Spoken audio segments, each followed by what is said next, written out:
상곡, 고향, 태원.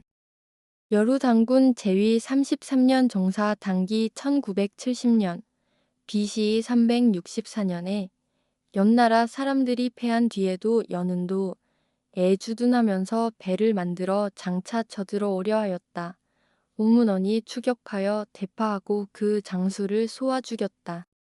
제위 47년 신미당기 1984년, BC 350년에 북막, 추장 앵리거길이 대조하여 마을 200피를 바치고 함께 연을 치자고 청하였다.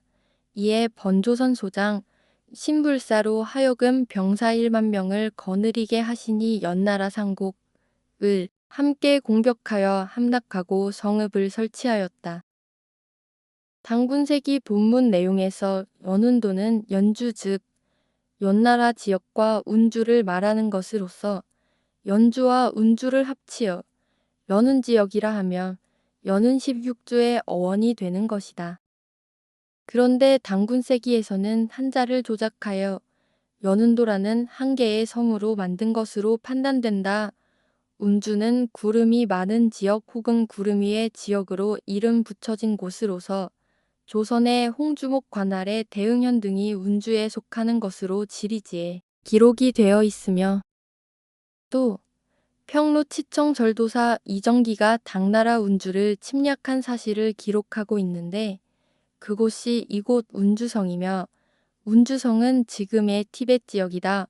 운주성의 좌표는 북위 29, 39, 28.3, 동경 91, 0700.4이다. 운남성은 운주의 남쪽으로 지금의 네팔과 부탄 등이 운남성이 되는 것이다. 조선의 역사만 조작된 것이 아니라 중국사와 지리지 역시도 모두 조작되어 있다는 것을 명심하여야 한다. 이러한 조작은 일본과 중국에 의해서 이루어진 것이 아니라 서구 세력이 인도와 중국의 명나라 지역을 점령하면서 조직적이고 세계사적으로 조작한 것이다. 지금의 인도 북부는 본래 명나라 지역이었는데 동인도 회사가 침략하여 영국의 식민지로 만들었으며 영국이 영국의 영토로 만들기 위해서 역사와 지리지를 조작한 것이다. 그러므로 사학자들은 현재에 전해지고 있는 사서들을 믿고서 참고로 하면 큰 실수를 하는 것이다. 단지 조작되지 않은 부분을 찾아서 가려내어 구분을 잘하여 진실된 지명과 역사적 사실을 선별하는 작업이 필요한 것이다. 지리지를 본격적으로 연구를 하기 전에는 이렇게까지 광범위하게 조작되었다는 것을 상상도 할 수 없었다.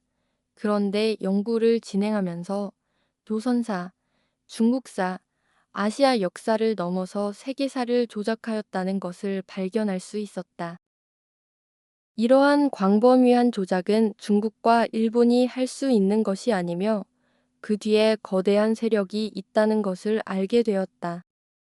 본문으로 돌아와서 당군세기 내용에서 북막은 사막 북쪽 혹은 북쪽 사막을 뜻하는 것으로 지금의 몽골 울란바토르 지역을 가리키는 것으로 조선 초기 사군 육진 개척으로 여현부가 설치된 곳이다. 그리고 연나라의 상곡은 상국군으로서 연나라 유주의 서쪽에 있으며 상곡의 위치를 설명하려면 어양, 태원 등의 지명이 달아 단임으로 같이 표시하여야만 이해하기가 쉽다. 또 어양 서북쪽에 있는 대륙택을 알아야 확신을 가지게 되는 것이다. 상곡의 좌표는 북위 43, 55, 24.2, 육동경 81, 21, 19.0이다. 어양의 좌표는 북위 45, 01, 06.0, 동경 78, 22, 55.1이다.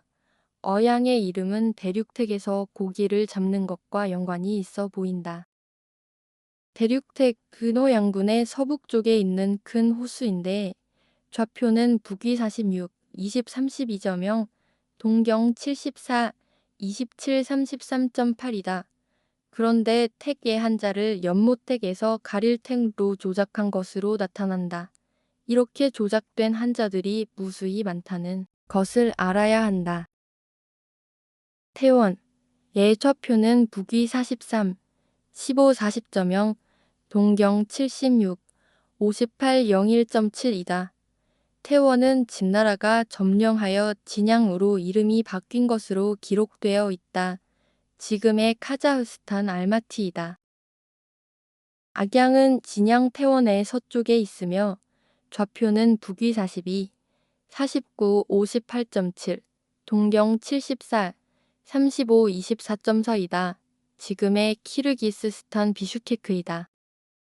알마티와 비슈케크 지역에 살고 있는 대부분이 동양인 모습이고 그들이 한족임을 알아야 하는데 아무도 알지 못하고 관심이 없는 것이 아쉽다.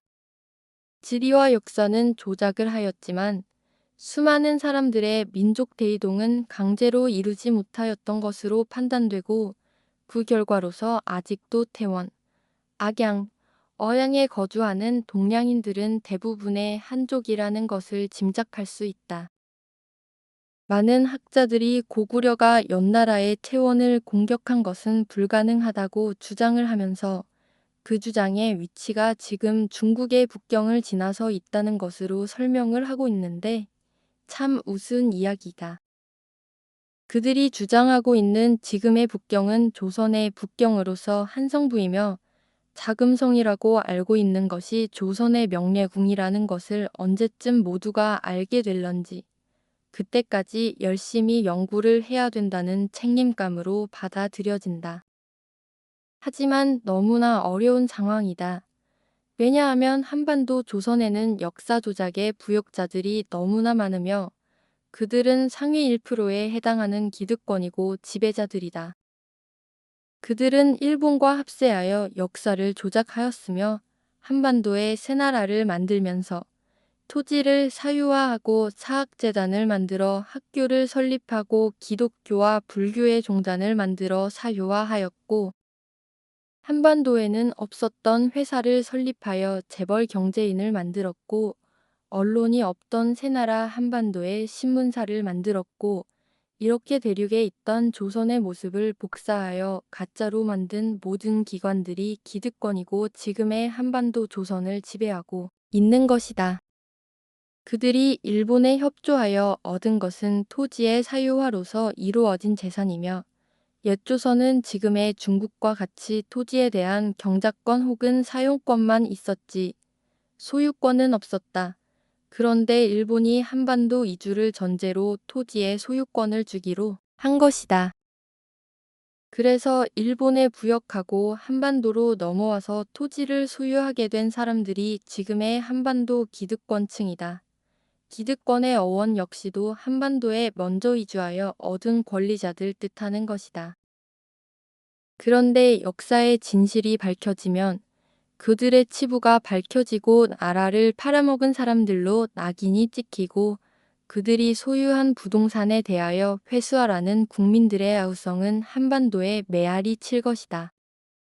그런 일을 예상하고 있는 그들은 어떤 대비를 하고 어떻게 막아왔을까? 진실된 역사를 밝히고자 하는 사람들의 소리를 업히고 혹은 죽이기도 하지 않았겠나 의심이 되는 것도 사실이다. 그렇게 모든 마이크를 빼앗아 온 세월이 100년이 넘었다. 이제 인터넷이라는 문명이 등장하면서 작지만 진실된 목소리가 대중에게 전달되기 시작한 것이다. 하지만 아직도 기득권의 힘은 막강하다. 그래서 이러한 한반도의 지형에서 저들과 싸워서 이긴다는 것은 현재로서는 어렵고 불가능하겠지만 이런 소리가 모여서 언젠가는 조선의 역사를 찾고 한민족의 위대함을 세계에 알리고 기득권이 지배하고 민족의 반역자들이 지배하는 나라에서 벗어나야 한다는 각오로 임하고 있는 실정이다. 현재의 한국 정치 지형도 이러한 역사적인 관점에서 지켜봐야 이해를 할 수 있는 것이다. 도무지 이해가 되지 않는 극우들의 행동은 기득권의 권리를 지키기 위한 행태이며 아우성이고 하소연이다. 그러나 그들의 대부분은 역사를 알지 못한다. 목적도 가치관도 없이 그냥 선동에 의해서 하는 사람들이 대부분이고 그들을 뒤에서 움직이는 것은 거대한 언론, 경제계, 종교단체, 사학재단 등들은 숨어서 지휘를 하고 있는 것이 한국의 현실이다. 그래서 이러한 역사적 사실을 밝혀야지만 정치적 반목과 대립은 사라질 것이라 굳게 믿으며 최선을 다할 것이다.